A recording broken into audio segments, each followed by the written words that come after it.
Hello everyone, welcome to my channel. आज हम इस वीडियो में फोटो केमिस्ट्री के लॉस के बारे में डिटेल में डिस्कस करेंगे। फोटो केमिस्ट्री के 3 इंपॉर्टेंट लॉ होते हैं: Grotthuss Draper's law, Lambert Beer's law, Einstein Stark law of photochemical equivalence. आज हम इस पर्टिकुलर वीडियो में ग्रोथर्स ड्रैपर लॉ के बारे में डिटेल में समझेंगे, जो BSc and MSc semester exams के लिए बहुत इंपॉर्टेंट टॉपिक है। फोटो केमिस्ट्री का बहुत इंपॉर्टेंट कॉन्सेप्ट है, इसे first law of photo chemistry भी कहा जाता है। ग्रोथर्स ड्रैपर लॉ का जो बेसिक कॉन्सेप्ट है एंड प्रॉपर जो नोट्स है उसको हम डिस्कस करेंगे। उससे पहले हम समझ लेते हैं कि फोटो केमिस्ट्री का लॉ का कॉन्सेप्ट क्या है, फोटोकेमिकल रिएक्शन क्या होता है। Photochemical reaction occurs by absorption of light radiation, photons of light provide the necessary energy to the reactant so that they can react। ठीक है, तो photochemical reaction basically light radiation के absorption से ही होता है। अगर कोई भी सब्सटेंस अगर लाइट रेडिएशन जो है एब्जॉर्ब करेगा फोटोन के फॉर्म में, तो वो सब्सटेंस फोटोकेमिकल रिएक्शंस करेगा। ठीक है, ये सिंपल सा कॉन्सेप्ट है। ये कोई भी सब्सटेंस हो गया तो फोटोकेमिकल रिएक्शन इसका तभी होगा जब ये सब्सटेंस लाइट एब्जॉर्ब करेगा, और ये जो लाइट्स के पार्टिकल होते हैं ये फोटोन्स के फॉर्म में होते हैं, और ये फोटोन्स के फॉर्म में जो है ये लाइट एनर्जी को एब्जॉर्ब करेगा, जिससे ये जो है ये फोटोन जो है ये रिएक्टेंट को, ये सब्सटेंस को एनर्जी देते हैं, जिससे जो है हमारा फोटोकेमिकल रिएक्शन स्टार्ट होता है। तो बेसिक कॉन्सेप्ट ये है कि फोटोकेमिकल रिएक्शन क्या है। बेसिकली जब सब्सटेंस लाइट एब्जॉर्ब करेगा और वो जो है एक्टिवेट हो जाएगा और रिएक्ट करेगा, रिएक्शन कंप्लीट करेगा, तो उसी को कहा जाता है फोटोकेमिकल रिएक्शंस। ठीक है, एंड फोटोकेमिकल रिएक्शंस को समझाने के लिए 3 इंपॉर्टेंट लॉ है जिसे फोटोकेमिस्ट्री लॉ कहा जाता है। तो हम स्टार्ट करते हैं। ग्रोथर्स ड्रैपर लॉ क्या होता है।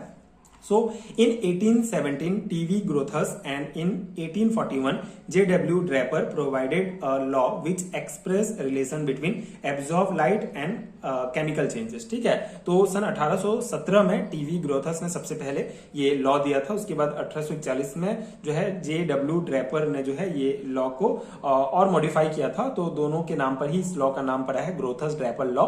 तो इन दोनों ने जो है बेसिकली एब्जॉर्ब लाइट और केमिकल चेंजेस के बीच जो है रिलेशन को एक्सप्रेस किया था। ठीक है, ग्रोथस ड्रैपर लॉ का मेन कॉन्सेप्ट क्या है, इसमें जो केमिकल चेंजेस होता है और जो एब्जॉर्ब लाइट होता है, दोनों के बीच क्या रिलेशन है उसको जो है इसमें शो किया गया है, उस कॉन्सेप्ट को इसमें समझाया गया है।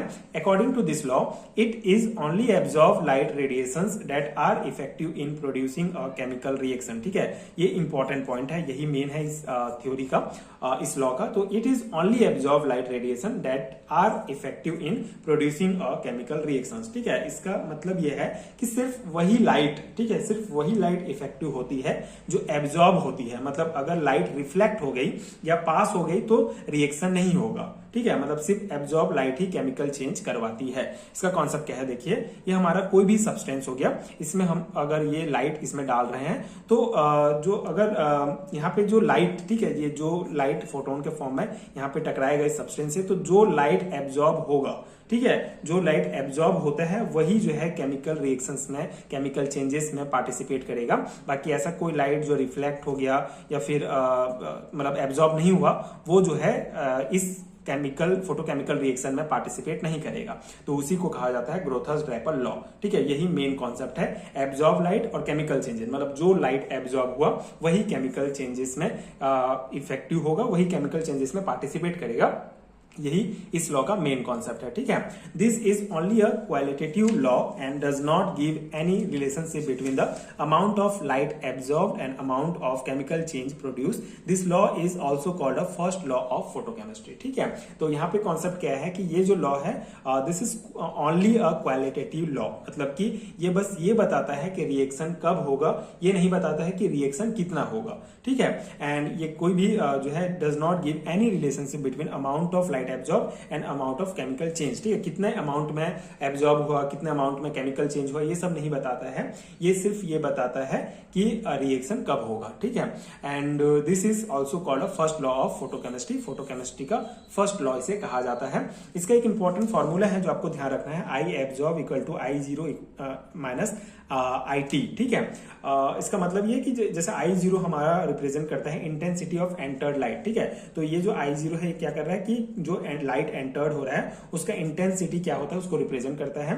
देन आई एब्जॉर्ब मतलब इस इंटेंसिटी में जब ये एंटर्ड किया तो ये जो सब्सटेंस है कितना एब्जॉर्ब करता है, लाइट जो एब्जॉर्ब किया उसके इंटेंसिटी को आई एबीएस से इस प्रकार से शो करते हैं। एंड जो ट्रांसमिट लाइट हो गया मतलब जो बाहर निकल गया उसको आईटी से रिप्रेजेंट किया जाता है। तो ये इसका एक इंपॉर्टेंट फॉर्मूला है। इसको सिंपल से एग्जाम्पल्स आप समझ सकते हैं। जैसे कि अगर मान लेते हैं कि हमारा जो I0 है इंटेंसिटी ऑफ एंटर्ड लाइट है ये 100 यूनिट है, ठीक है, और जो हमारा IT है ट्रांसमिटेड लाइट है जो बाहर चले गया उसका वो है 30 यूनिट, ठीक है। तो हमारा एब्जॉर्ब लाइट कितना होगा, मतलब कितना एब्जॉर्ब होगा, सिंपल सा है 100 माइनस 30 मतलब कि 70 यूनिट जो है ये सब्सटेंस एब्जॉर्ब कर लिया लाइट को। मतलब 100 इंटेंसिटी में लाइट एंटर्ड किया लेकिन उसमें 30 जो होगा यूनिट जो होगा वो बाहर निकल गया, मतलब सिर्फ 70 जो है वो एब्जॉर्ब कर लेता है, ठीक है। तो ये जो 70 जो एब्जॉर्ब लाइट हुआ यही जो है केमिकल रिएक्शंस में पार्टिसिपेट करेगा। यही मेन कॉन्सेप्ट है ग्रोथर्स ड्रैपर्स का। एक रियल लाइफ एग्जांपल में आप समझ सकते हैं, जैसे फोटोसिंथेसिस की अगर हम बात करें, फोटोसिंथेसिस फोटोकेमिकल का रिएक्शन का एक बहुत इंपॉर्टेंट एग्जांपल है। तो फोटोसिंथेसिस में क्या होता है कि प्लांट सिर्फ स्पेसिफिक वेवलेंथ जैसे कि रेड या ब्लू लाइट को ही एब्जॉर्ब करते हैं, ठीक है। सभी वेवलेंथ के लाइट्स को जो है एब्जॉर्ब नहीं करते हैं, एक स्पेसिफिक वेवलेंथ जैसे रेड या ब्लू लाइट को एब्जॉर्ब करते हैं। ग्रीन लाइट को जो है वो रिफ्लेक्ट कर देते हैं, इसलिए जो लीव्स होते हैं वो ग्रीन्स दिखाई देते हैं। तो जो एब्जॉर्ब हुआ जिस वेवलेंथ में जो लाइट एब्जॉर्ब होता है जैसे रेड और ब्लू, तो सिर्फ वही जो है रिएक्शन में काम आएगा, ठीक है। तो जो एब्जॉर्ब हुआ वही रिएक्शन में काम आया और एब्जॉर्ब लाइट ही रिएक्शन करवाती है, यही इसका मेन कॉन्सेप्ट है, ठीक है। तो ये हमारा ग्रोथर्स ड्रैपर का बेसिक सा लॉ, बहुत इंपॉर्टेंट लॉ कवर होता है। आई होप कि आपको समझ में आ गया होगा। अगले वीडियो में हम इसके और इंपॉर्टेंट जो लॉ है जैसे Einstein Stork law, photochemical equivalence समझेंगे, उसके बाद लैम्बर्ट बियर्ड लॉ को भी डिटेल में डिस्कस करेंगे। तो ये फोटोकेमिस्ट्री के लॉज का प्रॉपर नोट्स मैं आपको प्रोवाइड करूंगा जो आपके एग्जाम प्रिपरेशन के लिए हेल्पफुल होगा। अगर मैं स्पेसिफिक सिलेबस की बात करूं तो ये टॉपिक आपको बीएससी 4th सेमेस्टर में भी मिलेगा, जो नेशनल एजुकेशन पॉलिसी के अकॉर्डिंग अपडेटेड नोट्स हैं, अपडेटेड सिलेबस है, उसका जो है ये सिलेबस का पार्ट है। यहाँ पे भी आपको ये टॉपिक देखने को मिलेगा। तो आप अगर बीएससी या एमएससी किसी भी सेमेस्टर की तैयारी कर रहे हैं, फोटोकेमिस्ट्री चैप्टर अगर आपके सिलेबस में है तो ये बहुत इंपॉर्टेंट कॉन्सेप्ट है, इंपॉर्टेंट टॉपिक है। आई होप कि आपको समझ में आ गया होगा। एंड अगर आपको पेड हैंड रिटन नोट्स चाहिए तो नीचे डिस्क्रिप्शन बॉक्स में आपको पीडीएफ स्टोर के लिंक मिलेंगे, वहां से आप चेक करके नोट्स डाउनलोड कर सकते हैं। एंड अगर ये वीडियो हेल्पफुल है तो आगे की वीडियोस देखने के लिए आप चैनल के साथ जुड़े रहिए। Thank you so much for watching.